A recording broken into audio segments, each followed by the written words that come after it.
Hello, and welcome back to another episode of Critical Reactions with your host, Bryan. Today we're going to be checking out the Obliviscaris again. The first time we listened to them, I was blown away. They have expert compositional technique. They're just a phenomenal band on every level of being a band. Just amazing stuff.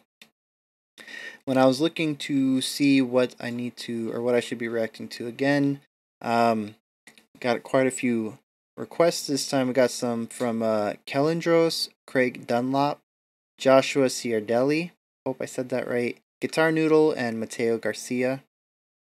And there was pretty much two themes running through this. It was either going to be Forget Not or Devour Me Colossus. And Forget Not won out. So that's what we're doing. And assuming that you wonderful, wonderful viewers and people in the comment section are correct, Ne Obliviscaris actually means Forget Not. So this is like a self-titled song. So that's pretty cool.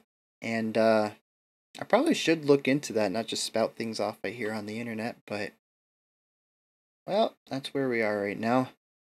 Make mistakes now to be better in the future.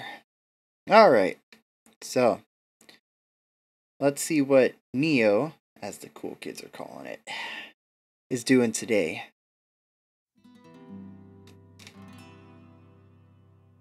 Playing some real fancy guitars, what they're doing today.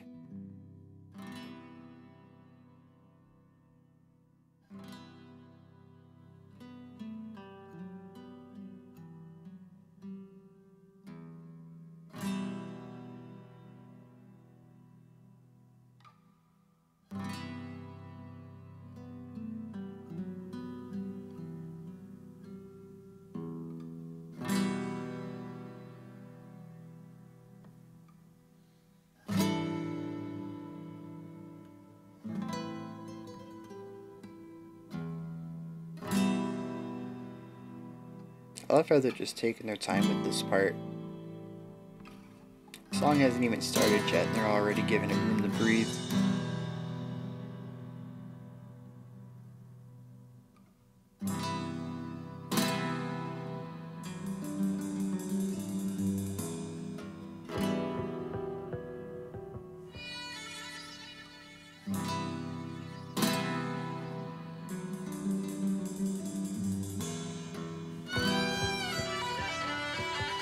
There's that guitar I love. There's that violin I love. Alright, let's get in the game.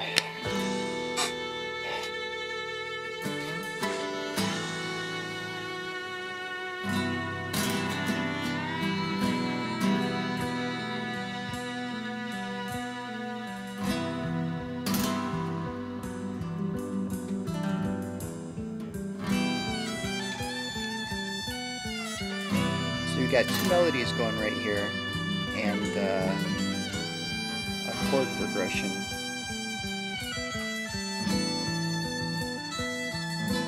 And it is just gorgeous stuff.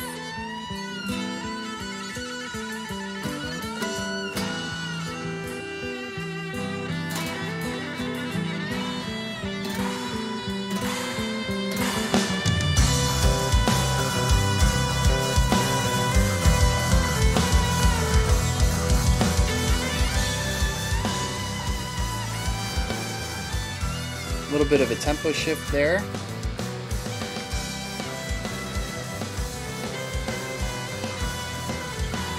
Very strong bass line. Feels like we're in 6.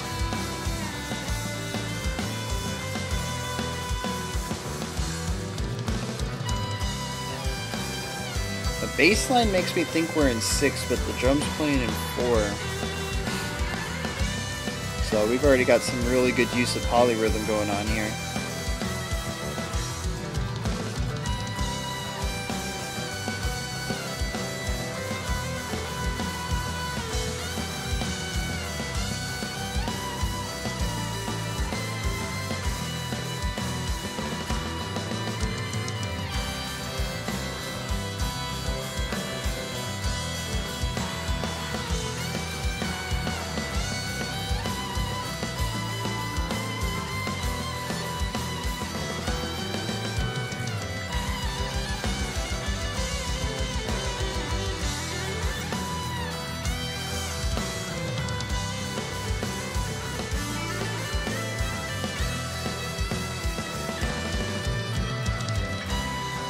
There's a second violin playing.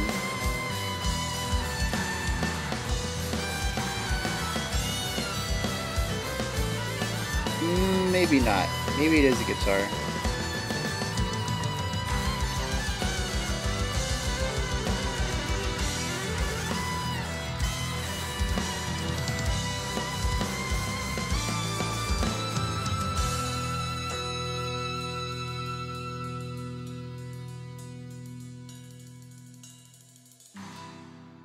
That hi-hat roll was very nice.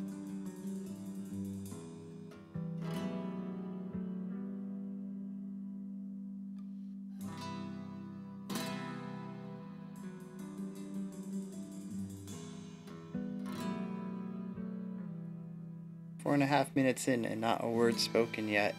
That's what I love about Neo. They just, they have a real love for music. They don't overburden it when it doesn't need to be.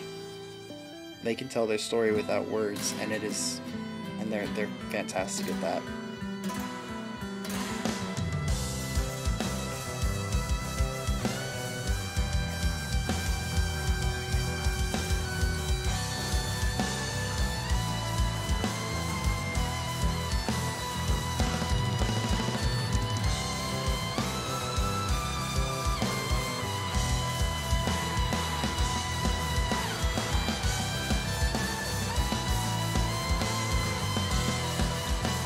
I love that bass line.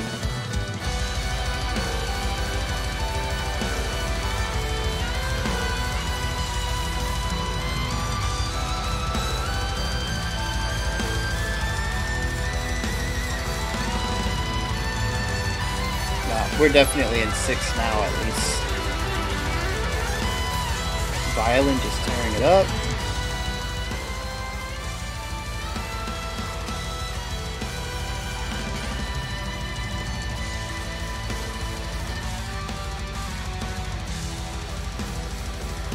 A little bit of a guitar break here. Ooh! And I'm pretty sure I said it on their last song too, but this drummer is legs. I can't even imagine.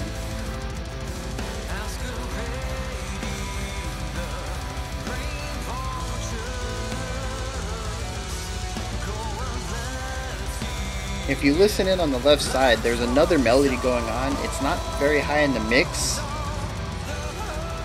but it's a counterpoint to the vocalist.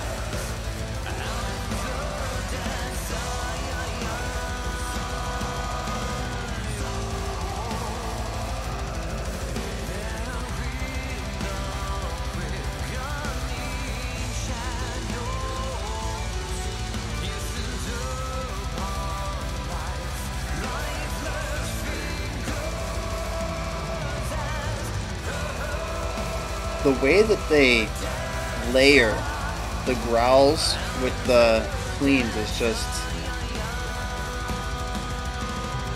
masterful. I feel like I've said that too many times. Masterful.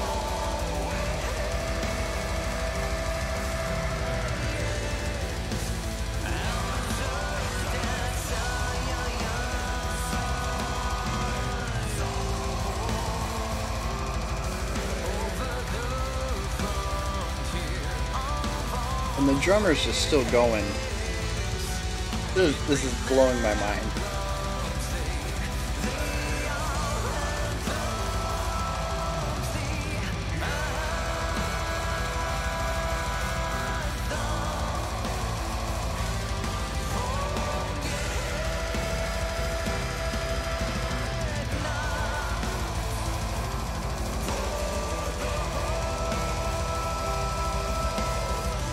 The real nice thing about writing this in the way they have, using the 6/8, is that it gives it a nice 4-beat pulse, so you can still headbang in 4 while still getting the complexity of the 6 out of it. But they put a lot of emphasis on beats 1 and 4 to give it this this pulsing.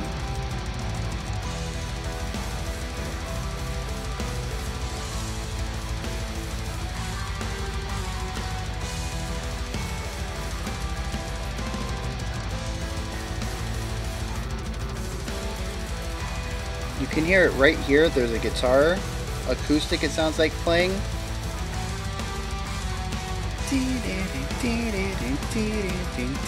There's a heavy accent on the first hit of every group of three.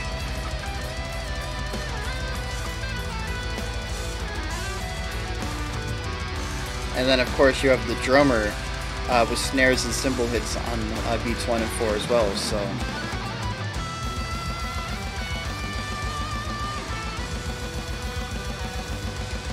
They had a chaotic section like this in Kaleidoscope, and I love how they can just infuse these real heavy metal bits into these beautiful melodic pieces.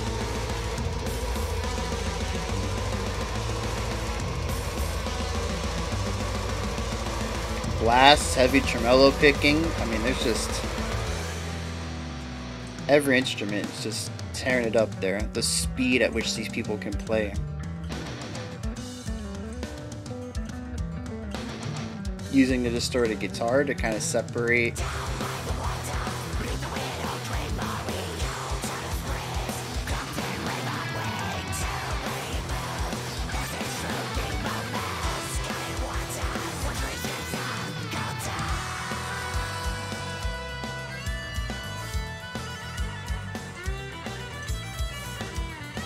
yeah, this song is just as good as Kaleidoscope, easy.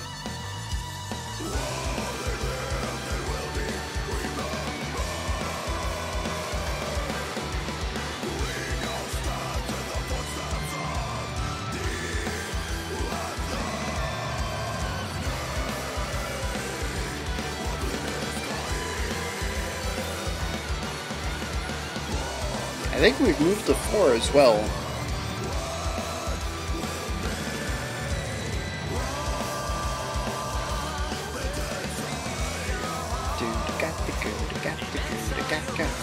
Nice little gallop going on with the full band almost.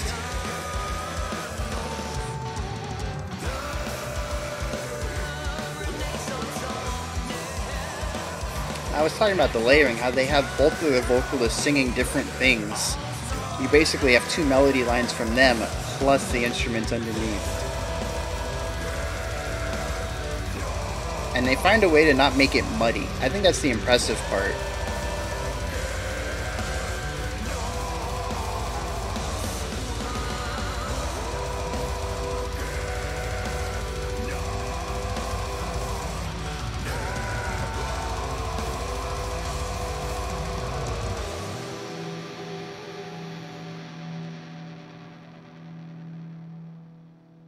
That was a pretty quick 12 minutes.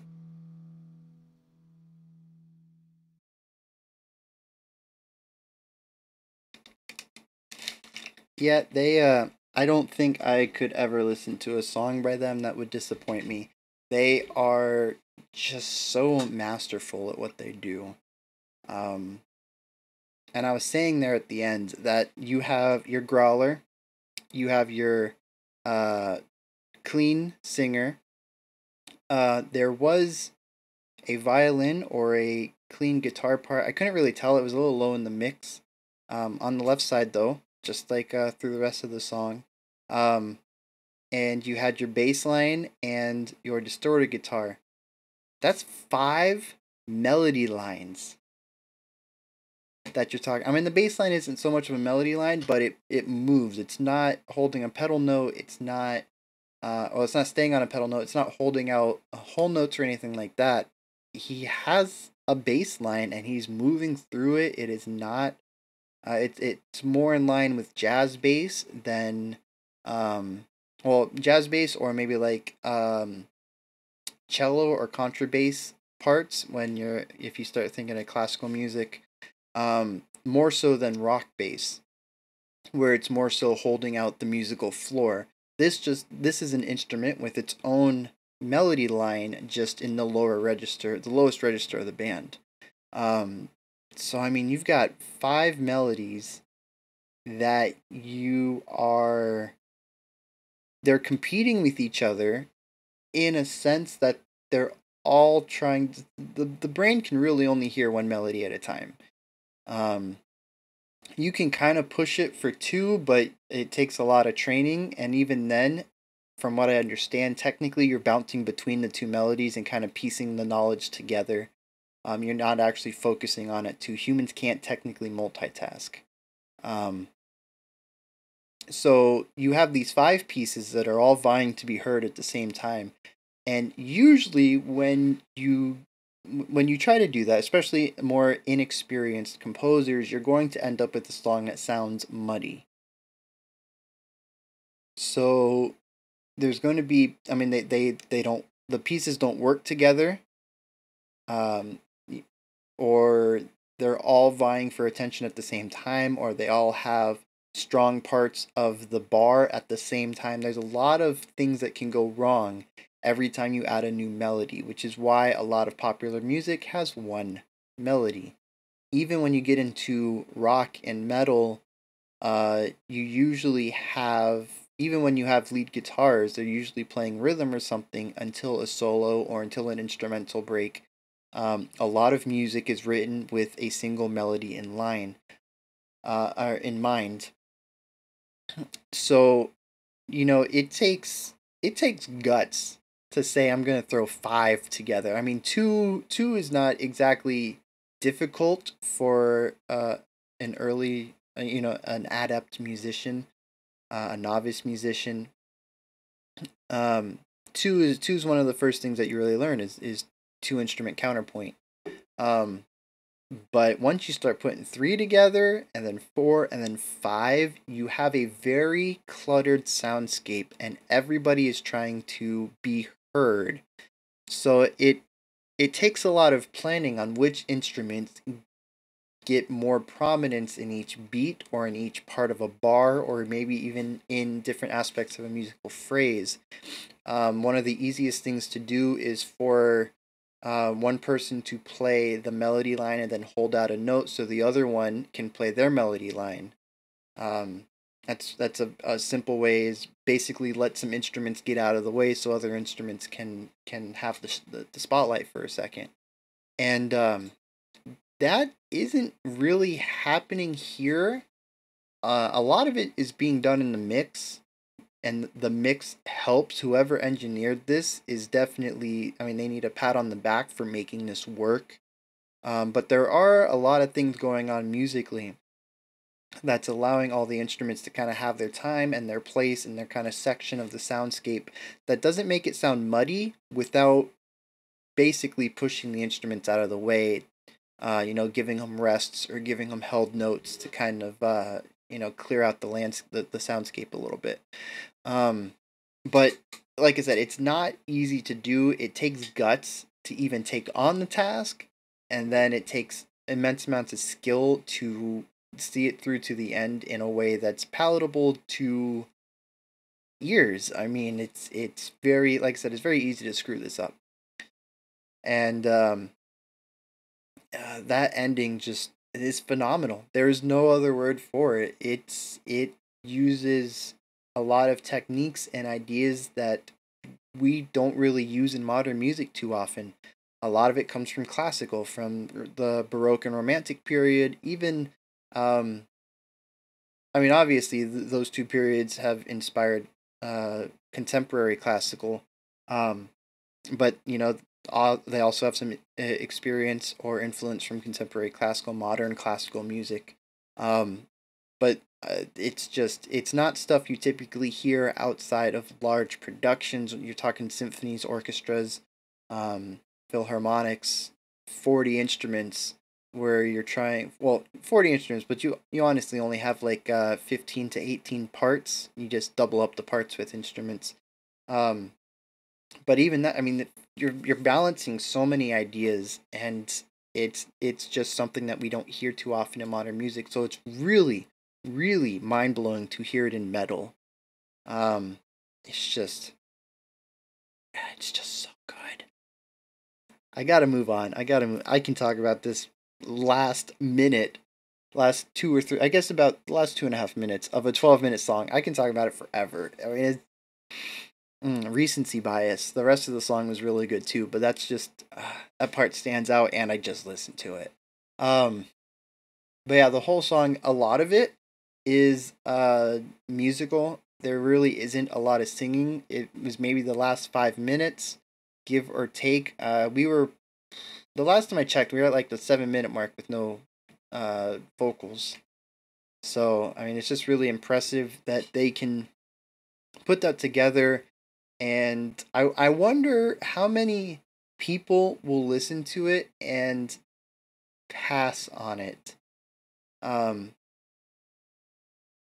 I know metalheads are a little more forgiving for instrumental music.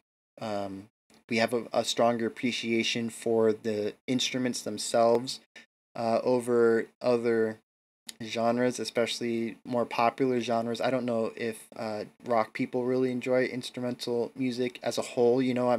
As a generalization. Pop, I think it'd be very hard to get a pop person to listen to a purely instrumental music. Lyrics and vocals have just become such a mainstay in our music because a lot of people can connect with speech better than they can connect with the music. And that's I kind of say that's a failing of modern schooling. We really should teach music as a requirement. Music is an important art. All the arts are important. And I think we fail not teaching them as strongly as we should. But I'm getting way off topic here. Um, 7 minutes, I'm pretty sure, of straight instrumentals at the a straight instrument at the least. I wonder how many people would be turned off at the 3 or 4 or 5 minute mark because there aren't any vocals yet. I know a lot of, well, I know a few people, especially in my family and a few closer friends who aren't musicians. They they don't really see instrumentals as music. It's an instrumental. It's not music. It's like a different idea to them. I don't know. So I'm just kind of curious how many people would listen and not make it through to the lyrics to come in. Like I said though, it's metal and metalheads tend to be a little more forgiving, more appreciative of instrumental stuff, but just a little side thought I guess. The drummer's legs. I cannot get this image out of my mind of the Hulk drumming. Maybe even just like the Hulk's legs on a human person because this dude's got to be ripped just to do that. The upper body stuff, I mean, he's got some speed and precision too. He pulled out those blast beats in the chaotic section. Um, they're clean, they're fast, and it's just pure precision there. Strength and precision, and I'm not saying the guy's a slouch up top either, but he held out those 30-second note double bass kicks for like 2 minutes straight. I don't know. Time gets warped when you listen to music, especially good music. You just get sucked into it. But I mean, I felt like he went on forever. The singer just kept singing, and his part was to throw out those double bass kicks while the singer was singing. And man, it felt like it never ended. It would have been agony for me. I mean, I'm sure he went through a lot of training to produce the stamina for that. It isn't really much about strength. It's about stamina when you get to that point. But I mean, just violins killing it as usual, and I don't know. I don't really want to focus too much on the musicians themselves because they're amazing. We know they're amazing. The singer's voice is angelic. The growler slash screamer. I don't remember too much of that upper register scream. Well, not a higher register than the growling. Maybe like a low fry. I don't know. I don't know what that was. Um, I don't know who that was. I'm going to assume it was the growler, but I had only heard him growl from Kaleidoscope, so I don't know. But that caught me off guard. It fit in really well with the rest of the music. I just wasn't expecting it. I was expecting those two singing styles. But he's really talented, and the violinist is the singer. I mean, pure talent there. The guitars, the bassist, the drums. I mean, everybody's just real good at what they do. But what really puts it over the top for me is the composition and their ability to just endlessly layer and embellish. Well, endlessly obviously is hyperbole, but it feels like they can just keep adding parts on top of things and not run out of ideas and not clutter it, and everything just sort of fits. And I mean, dang, if I don't aspire to that, that is just, I would love to be able to write on that level. I wonder how many ideas get thrown in the trash can before they end up on this song. I I would love for them just to come out and be like, yeah, first time we just write it down and it comes out. We're just masters like that. I know that's not true, but that would be so amazing because it feels like who they are. Everything they do so far that I've listened to is just perfect, and that's kind of the idea I get, is that, it just, they're natural composers and this is what they do. This is their idea of noodling, and they had to do minor tweaks to get it to the studio part. But obviously that's probably not the case. They've probably went through a ton of writing. A 12-minute song, they probably have hours worth of cutting room floor content. Riffs that didn't make it, melodic ideas that didn't make it, sections that got ditched, sections that got rearranged, things that got re-edited, all sorts of stuff. But I'm curious, how long it took to make this song, musically, not the recording process. How long it took to make the music, to write it out, to get it to a finalized state. I mean, that information is definitely something I would like to know. So, yeah, we're talking almost 30 minutes here, a 12-minute song. That sounds like a pretty fair ratio of music to analysis. I love this song. Keep recommending me this stuff. Obliviscaris is just amazing. I can't stop saying words. Phenomenal, fantastic, amazing, masters, technicians. They're just, what they put out is perfect. I don't think there's any other word for it. It's just perfect music. Keep recommending stuff. Devour Me Colossus, I'm definitely gonna have to check out. Someone said part 1. If there's a part 2, I might have to do back to back. I might just need to get the album and I need to find time to do these album reacts, because a lot of the stuff is conceptual in some way or another. Even if it's not planned to be a concept album, there's still a running theme or idea through the album itself. A lot of this stuff just doesn't work without the context of the rest of the songs that came with it. So I would love to do more of them. They just take a long... I mean, I did that micro EP, and that was a 1-hour video, and then I can't do a 1-hour video every day unless I could turn this into like a part-time job. Yeah, I'm getting ahead of myself. We're going to stick with what we got right now, a video a day, 15 to 30 minutes, and that's what I got time for right now. Maybe we'll see about expanding this channel in the future. I do have some pretty cool ideas I'd like to do, expanding on this idea of reaction and analysis. But for right now, we're going to stick with what works. And, yep, so that's it. This is Friday. And, as usual, no videos over the weekend, but I will be back Monday at 11 a.m. as usual, for all you fantastic people to hear more of my thoughts. Until then, you guys have a fantastic weekend.